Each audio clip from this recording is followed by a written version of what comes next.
there, my name is Irene, and in this video we're going to see what tools from Revit we can use to help us plan our layout if for whatever reason we don't want to start drawing walls right away. So let's get to it.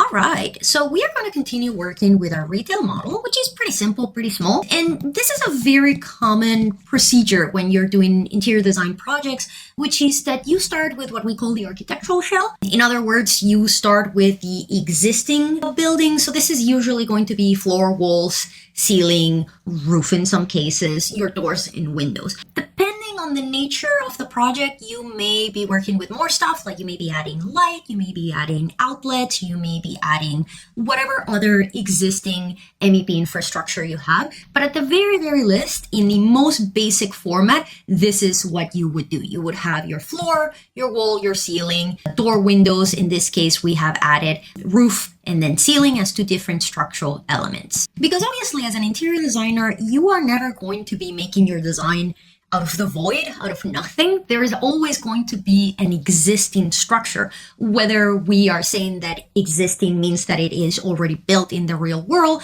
or we say existing in the context of the architectural firm or the developer or whoever has already proposed the main base. So the idea here is that once we have created our general floor plan, we can come to it and now we can focus on, okay, so what's going to happen next? How are we going to distribute this space? Now, you could just start drawing walls, and this is going to come down to personal preference. Some people are pretty traditional in the sense that once they've done these kind of like base plan, they will print it, take some tracing paper, put it on top and start drawing their design.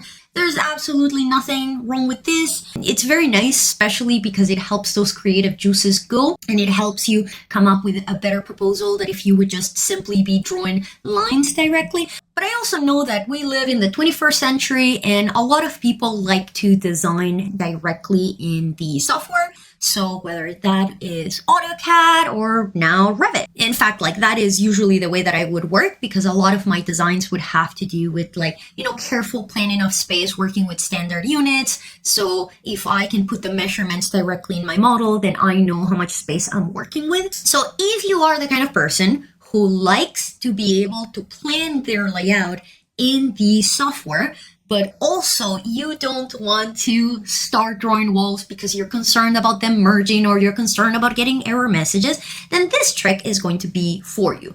Now, there are many different ways that you can draw lines in Revit, but the one that I like to use is the model line. So model line is going to be found under the architectural tab, and we can find it here, quick key. So the idea of the model line is that this is a line that is a little bit special. Later, we're gonna learn that there's other types of lines that we can draw in Revit, but what makes these line types special is that it can be seen in 3D. So if I go LI for my model line, and I am going to draw, let's say I'm just gonna draw it here in the floor, just a regular line. When I go to my 3D view, you can actually see that line in that 3D view. So again, I personally like it for two reasons. Number one, it's green, so it stands out a little bit more against the rest of my model. And number two, I can see it both in the floor plan and in the 3D view. Sometimes I'm going to be jumping back and forth for reasons, and I like to be able to see my planning lines, my layout lines in the model.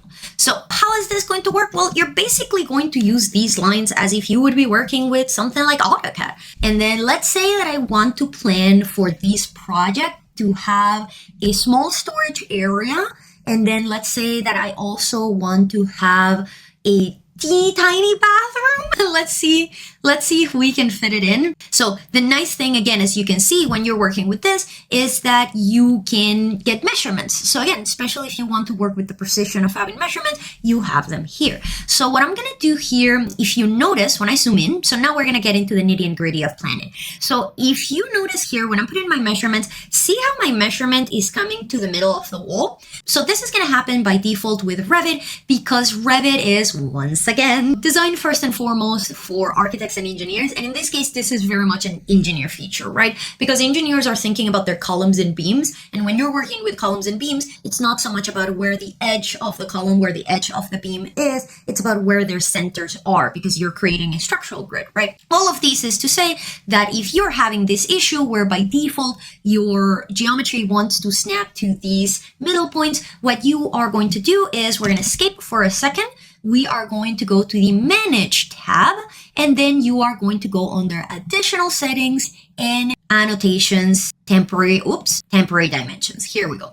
And this is what I want to highlight. So what you can see is that by default, Revit is going to want to snap to center lines, both with walls and with doors and windows. And again, this is not really the way that we usually think about them, right? When you're putting a door, you are like, very rarely do you get to put a door in the middle of a wall. It's going to be more like, well, I want this door to be 4 inches from the wall, or I want it to be, 4 inches, 6 inches, whatever number from this other object. Like that's where my door begins. So these center lines, both for the walls and the doors and windows, are a little bit silly in the context of interior design. So instead, what I'm going to do is I'm going to switch my walls to faces, and I'm going to switch my doors and windows to openings. And with that out of the way, now we can go back to our Li4 model line. And you're going to see that now when I do my spacing, see how now it's picking up to the edge of the wall? There we go. Okay, so let's have a little bit of fun. Now, I'm not going to be super precise with dimensions.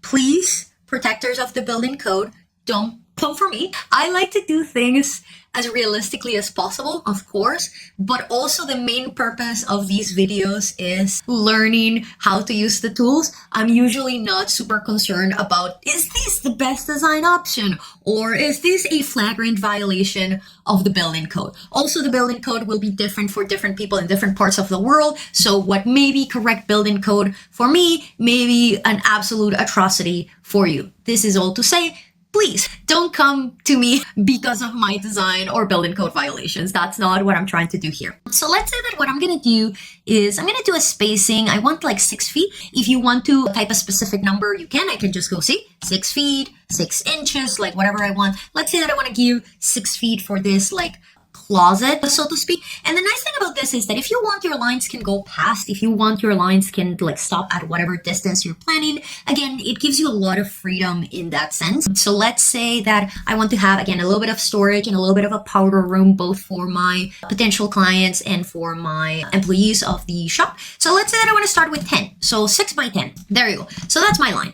That's my plan. Now let's say that I want to do another model line here in the middle to divide this space.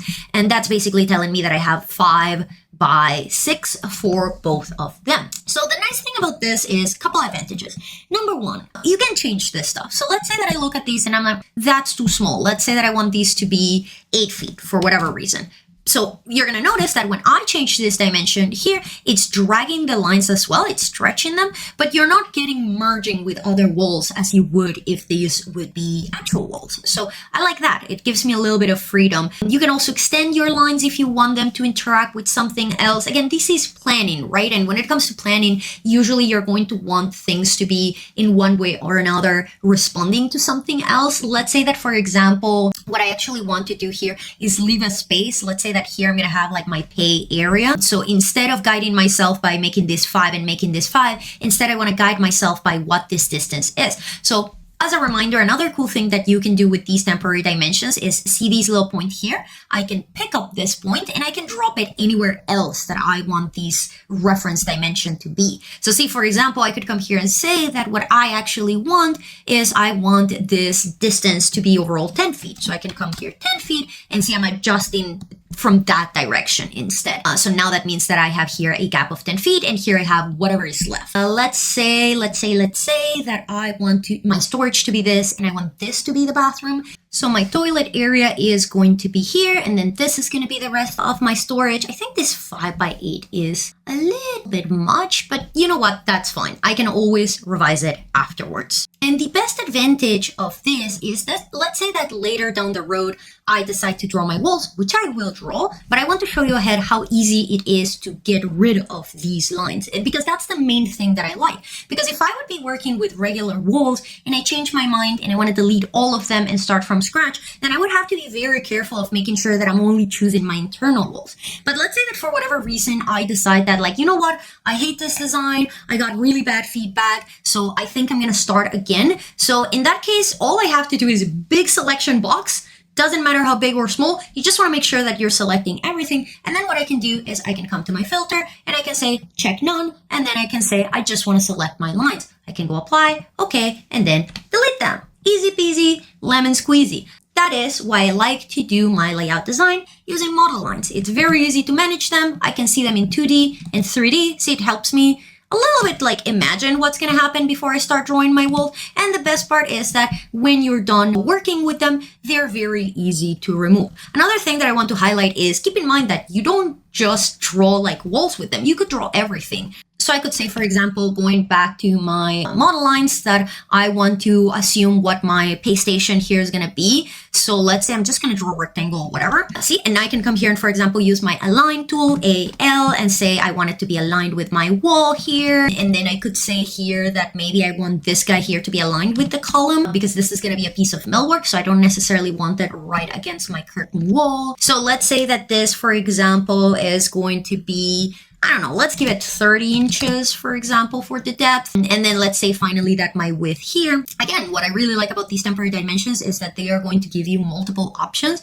So I could decide how much I want the width of this to be, or I could decide how much I want the clearance from the wall to be. So obviously this is going to be circulation. I would like this to be at least 3 feet, but also because this is going to be a piece of custom millwork, I don't necessarily want to work with like a weird number that is going to be hard to build. This may change later, but let's say that for the time being, I just want to round up this to 6 feet. That's probably a lot. I probably can get away with like even like 5 feet.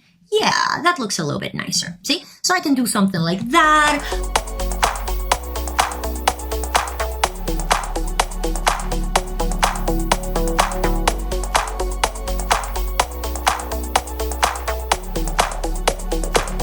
You could even do, for example, if this is going to be a toilet that has to follow accessibility, you can draw that accessibility circle. It is also known as the turning circle for a wheelchair. So same thing, I can go LI. This time, let's say that we're going to do a circle, and I can come here. I'm going to draw it outside just so we can see it. And if it's going to be 60 inches for the diameter, that would be 30 for the radius. And there you go. See? So for example, now I can come here and put this guy in and be like, whoops, we need more space for sure, for sure.